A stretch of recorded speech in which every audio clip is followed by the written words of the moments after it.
خدا کی قدرت دیکھیں، یہ مرغا حدیث پاک کا مفہوم ہے کہ مرغا جب بولتا ہے نا، یہ فرشتوں کو دیکھ کر بولتا ہے۔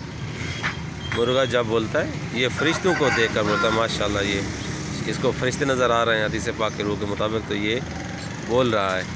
سبحان اللہ، اللہ تبارک سبحان اللہ۔ یہ مرغا جب بولتا ہے، جب اذان دیتا ہے، یہ فرشتوں کو دیکھ کے دیتا ہے۔ اور سفید مرغے کے بارے میں سرکار مدینہ علیہ السلام کے فرمان کا مفہوم ہے کہ سفید مرغا سے جو دشمنی کرے گا، وہ یعنی محمد صلی اللہ علیہ وسلم سے دشمنی کرے گا، جو اس سے محبت کرے گا وہ مجھ سے محبت کرے گا۔